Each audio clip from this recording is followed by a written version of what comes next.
अखंडमंडलाकारं व्याप्तं येन चराचरं तत्पदं दर्शितं येन तस्मै श्री गुरुवे नमः। अज्ञानान्धस्य लोकस्य ज्ञानाञ्जनशलाकया चक्षुरुन्मीलितं येन तस्मै श्री गुरुवे नमः। अध्यात्म विश्व विज्ञान यूट्यूब चैनल पर सर्वांग योग मालिका में आप सभी का हार्दिक स्वागत समादर करते हैं। सर्वांग योग का शाब्दिक अर्थ है सभी अंगों का योग करना, यानी सभी अंगों को एकत्रित करना, इकट्ठा करना, सम्मिलित करना, सभी अंगों का समन्वय करना, जिसे योग कहते हैं। योग अनेक प्रकार के हैं, लेकिन योग का एक ही अर्थ है मिलान करना, सम्मिलित होना, उसमें समाहित होना, जिसे योग कहते हैं। जैसे जल में शक्कर घुल जाती है, जल में जल और शक्कर का योग हो जाता है। जैसे गृहस्थी पति पत्नी का योग गृहस्थी कहलाती है। दूध, शक्कर और चावल, जल, ये योग कहलाता है, ये खीर बन जाती है। फिर एक बार जब योग हो जाता है तो फिर वहाँ वियोग की संभावना नहीं रहती। सर्वांग योग अपने सभी अंगों का योग ब्रह्मांड के सभी अंगों से करना और ब्रह्मांड और पिंड इन दोनों की एकात्मता का अनुभव करना, इसे सर्वांग योग कहते हैं। सर्वांग योग का आरंभ भगवान श्री मायानंद जी चैतन्य, इनके जिज्ञासा, इनके चिकित्सक और धर्म के अध्यात्म के विषय की मूलगामी चिकित्सा, मूलगामी जो कौतूहल है या मूलगामी जो खोज है, उससे होती है। काशी में तपोवृद्ध, ज्ञानवृद्ध श्री विशुद्धानंद जी सरस्वती महाराज, इनसे श्री मायानंद जी की भेंट हुई। उस समय मायानंद जी 19 वर्ष के थे और उन्होंने उस महात्मा को प्रश्न किया कि क्या आप हमें तत्त्वम् असि इस वेद वाक्य का अर्थ समझा सकते हैं? ये क्या है? क्या आप जानते हैं? और इसे कैसे समझना चाहिए? इसको समझने की क्या युक्ति है? ये प्रश्न सुनकर श्री विशुद्धानंद जी सरस्वती अत्यंत प्रसन्न हुए, क्योंकि सबसे महत्वपूर्ण प्रश्न पूछने वाला एक युवा, 19 साल का युवक उनके आगे उपस्थित था और वो जानना चाहता था इस सृष्टि का आरंभ, इस सृष्टि का वास्तविक स्वरूप और इस सृष्टि में उपस्थित एक एक घटक का दूसरे घटक से संबंध मिलान। और ये देखकर वो अत्यंत प्रसन्न हुए और उन्होंने रास्ते पर पड़ा हुआ एक पत्थर उठाया और उन्हें उस पत्थर का अधिष्ठान रखकर इस ब्रह्मांड और इस पिंड की रचना का उपदेश किया, जो सर्वांग योग के रूप में हमारे सामने उपस्थित है। सर्वांग योग की रचना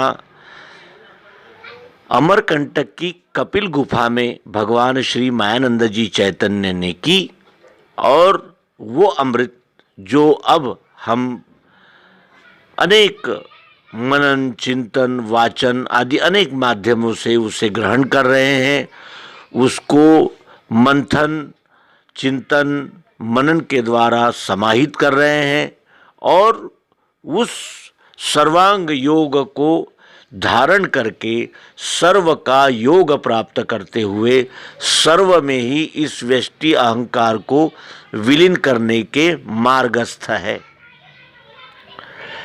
सर्वांग योग ये अनुष्टुप छंद में लिखा गया एक पद है और इस पद में उस विश्व विराट का परिचय करा दिया गया है।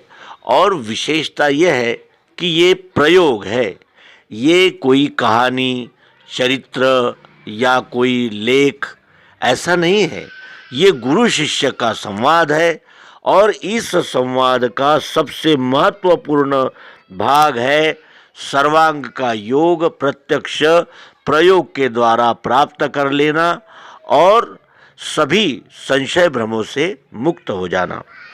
सर्वांग योग का स्वरूप और सर्वांग योग के विषय में हम इसके पूर्व भी एक मालिका प्रस्तुत कर रहे हैं, लेकिन पुनः इस युक्ति का पुनरुच्चार कर रहे हैं इसलिए कि बार बार हम इस युक्ति को पुनरुच्चारित करेंगे और सर्वांग योग के प्रचार प्रसार के लिए ही अध्यात्म विश्व विज्ञान यूट्यूब चैनल का निर्माण हुआ है।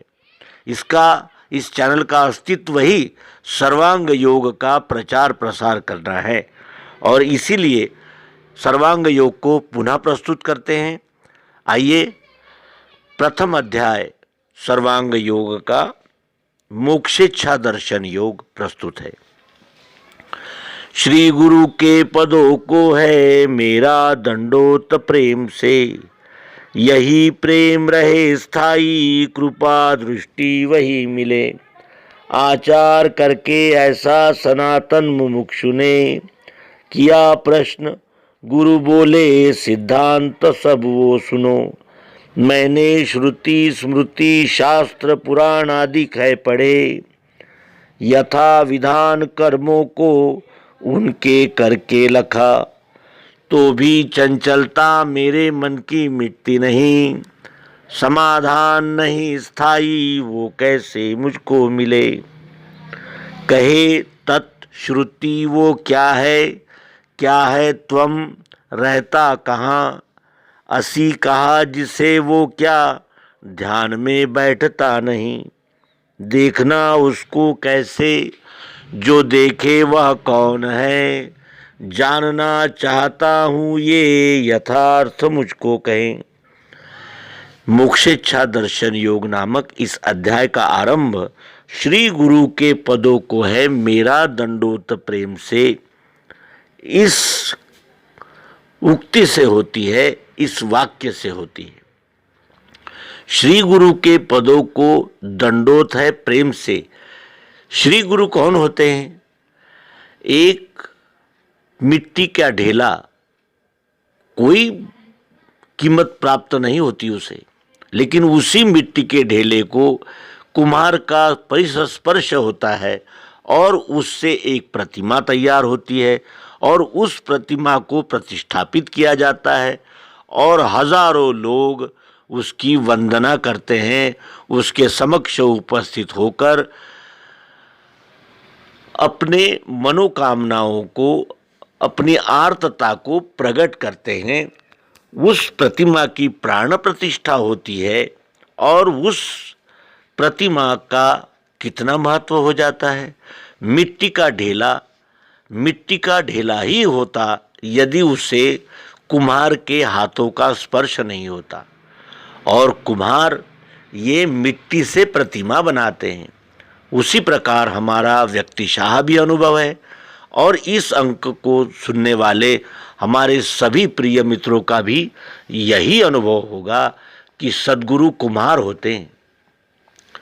सद्गुरु प्राप्त करने के पूर्व हम एक मिट्टी के ढेले ही होते हैं, लेकिन सद्गुरु ज्ञान, विज्ञान, मार्गदर्शन, सुविचार, सद्ग्रंथ, सन्मार्ग को देकर इस मिट्टी के ढेले की प्रतिमा बनाते हैं और इस मिट्टी के ढेले का, इस साधारण जीव का उद्धार निश्चित हो जाता है।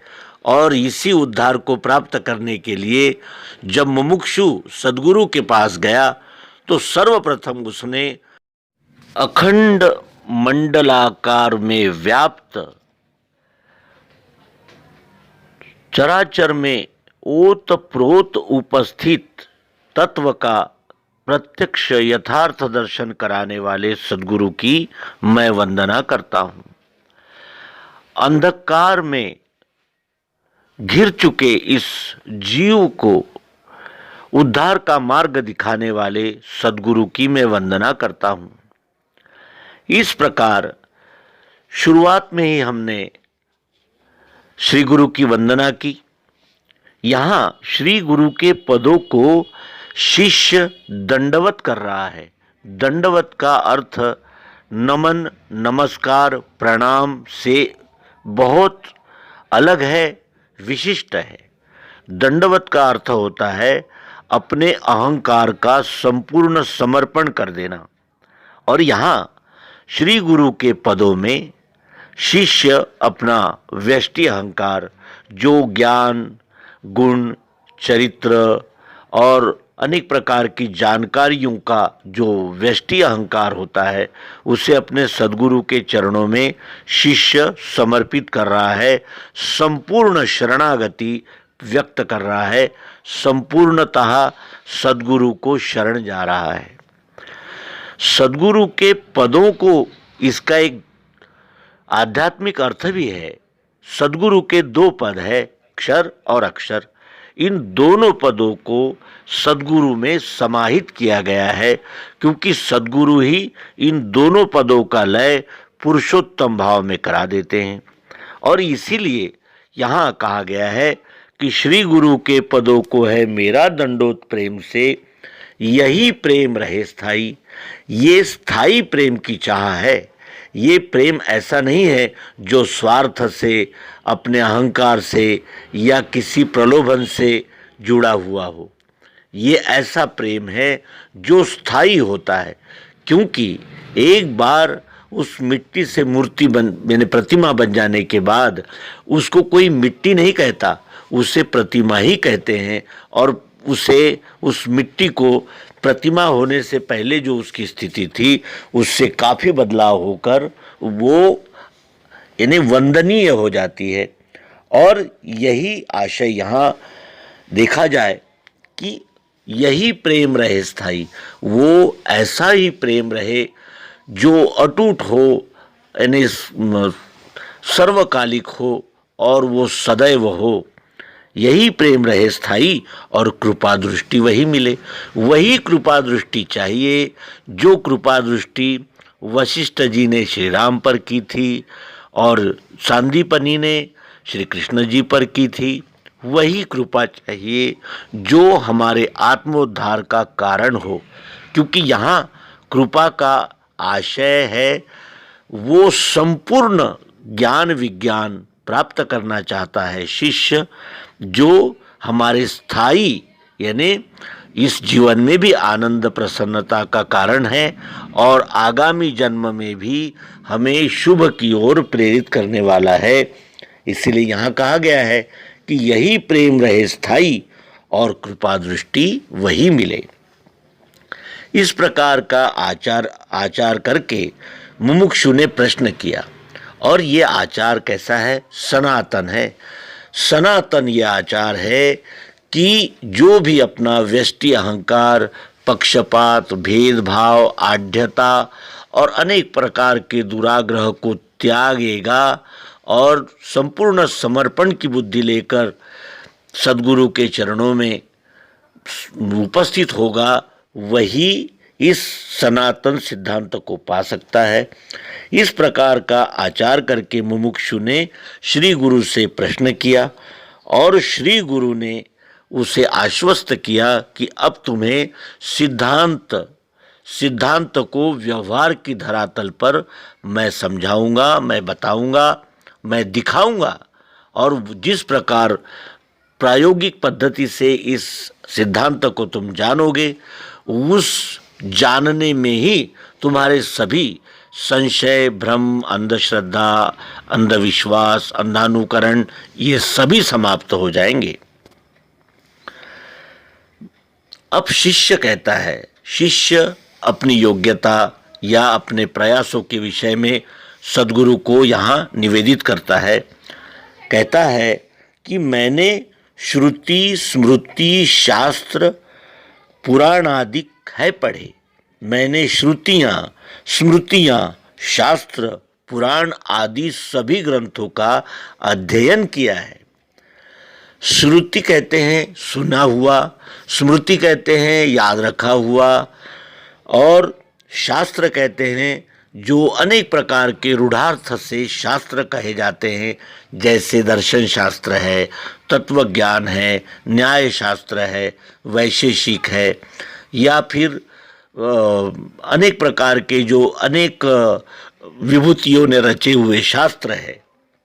उन शास्त्रों का अध्ययन मैंने किया है, और केवल अध्ययन ही नहीं किया, केवल शब्द ज्ञान ही प्राप्त नहीं किया है, तो मैंने उन ग्रंथों में कहा हुआ जो कुछ भी यानी पद्धतियाँ थी, उन पद्धतियों का आचरण किया, यथा विधान कर्मों को उनके करके लखा। उन श्रुति स्मृति शास्त्र पुराणों में कहे अनुसार मैंने प्रयास किए, उपासना की, और उसको करके देखा मैं केवल शब्दों में विश्वास नहीं किया, तो उसमें कही गई रीति से मैंने प्रयास करके देखे, तो भी चंचलता मेरे मन की मिटती नहीं, तब भी मेरे मन की चंचलता नहीं मिटती। क्यों? क्योंकि मन ये प्रतिपल शंका और संशयों में घिरा ही रहता है। ये सत्य है या वो सत्य है, ये सत्य कहता हूँ तो कोई और दूसरा सत्य बताता है। ऐसे अनेक प्रकार के संशय भ्रमों से मेरा मन चंचलता में लिप्त हो गया है, चंचल हो गया है, और वो चंचलता इन श्रुति स्मृति शास्त्र पुराणों का अध्ययन करने पर और उनमें कहे गए अनुसार उपासना आचरण करने पर भी नहीं मिटती। मुझे स्थायी समाधान नहीं है, क्योंकि समाधान तो होता है, लेकिन स्थायी समाधान तब होता है जब उसमें संपूर्णतया हमें उसका आकलन हो, उस सिद्धांत को हम संपूर्णतया निर्विवाद निसंशय रीति से प्राप्त करें, तभी हमारा समाधान होता है। इसीलिए सद्गुरु से मुमुक्षु कहता है कि मुझे स्थायी समाधान नहीं हुआ है, वो समाधान मुझको चाहिए, वो कैसे मिलेगा, इसकी वो परीक्षा करता है। और फिर वो जो मूल प्रश्न लेकर आया है उसको निवेदित करता है। वेदों में कहा गया है तत्त्वम असि, तुम वही हो। तो ये तुम क्या है, वही क्या है, और हो का क्या अर्थ है? तुम वही हो, तत्त्वम असि, इसका वो स्पष्टीकरण चाहता है। कहता है कहे तत्श्रुति वो क्या है त्वम, रहता कहाँ, असि कहा जिससे वो क्या, ध्यान में बैठता नहीं, मेरे ध्यान में नहीं बैठता। सुना है, पढ़ा है, ये तो ठीक है, लेकिन मेरे ध्यान में यानी उसका संपूर्णतया सिद्धांततया प्रात्यक्षिक पद्धति से मुझे आकलन नहीं हो रहा है, ध्यान में नहीं बैठता। उसे तत्वम असि को देखना उसको कैसे, जो देखे वह कौन है, जानना चाहता हूँ। ये अब मैं सुनना पढ़ना नहीं चाहता, जानना चाहता हूँ।